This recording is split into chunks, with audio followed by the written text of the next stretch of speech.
Hello to all attendees of the 24th Annual U.S.-Africa Trade and Investment Conference Expo. Thank you to Miami-Dade County, the Board of County Commissioners International Trade Consortium, and other stakeholders for your support of this great event.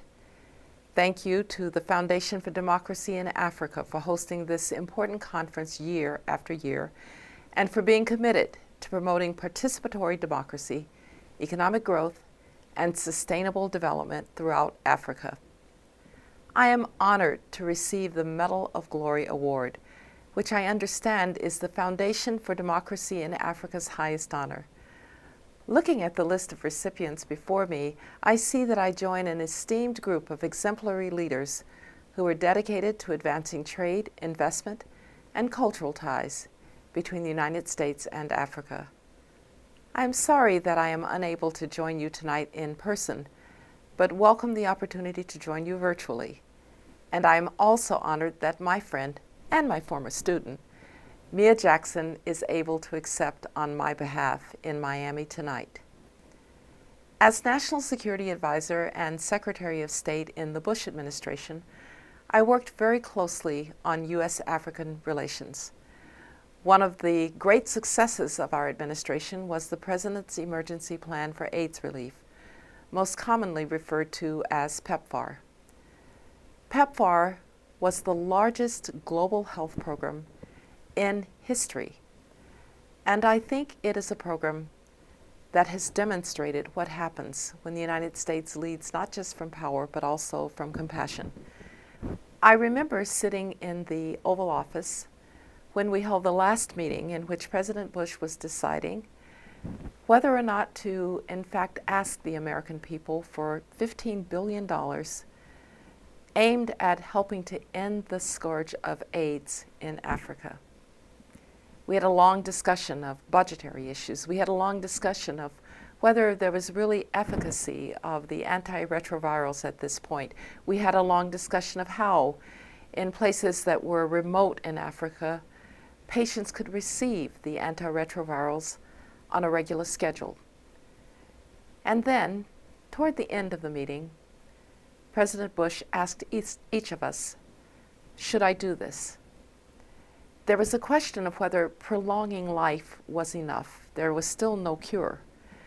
But I said to him, Mr. President, my mother had cancer, breast cancer, when I was 15 years old. But medicine allowed her to live until I was 30. What a difference that we prolonged her life. That, Mr. President, might be the story for any number of children in Africa. If their parents can live longer to see them grow up, that will be worth it. Each person relayed a story of that kind. And finally, at the end of it all, the President said, well, to whom much is given, much is expected, quoting from the Bible, and we decided right on the spot, he decided right at that time, that the United States would launch PEPFAR. I believe in forging and strengthening U.S.-Africa policy as well. We must continue to build and promote growth in Africa. The African Growth and Opportunity Act, which is called AGOA, has been the cornerstone of U.S. economic engagement with the countries in sub-Saharan Africa for years.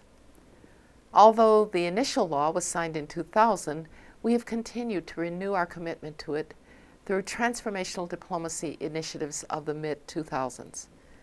Most recently, the American Congress overwhelmingly approved the 2015 Trade Preferences Extension Act, which reauthorized AGOA until 2025.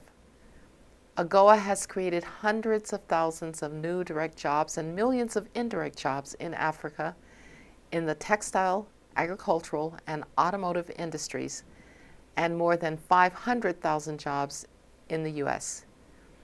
A renewed U.S. policy on AGOA should prioritize investment in specific sectors, such as trade and financial services, health, climate, food security, tourism, and logistics, including gateway initiatives and the digital economy. At the Hoover Institution, where I currently serve as director, We are continuing to innovate and partner with multilateral development banks, the U.S. government, African governments, and more to support infrastructure financing. We have scholars who are working closely in researching what can be done in Africa to make sure that infrastructure projects are indeed completed. They're completed with a return on investment, not just for those who would invest in them, but for the people who have to use them. Infrastructure is in many ways the key to economic growth.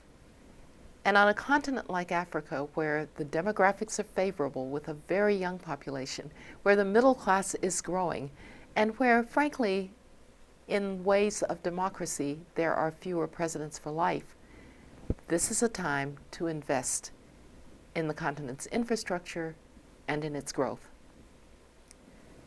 As this theme of the conference highlights, it is crucial that the African diaspora focus on accelerating U.S.-Africa trade, investment, and technological innovation.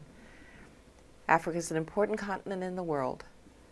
There's great cultural diversity and a rich history of 50-plus countries. There are talented young people who are ready to enter the global workforce.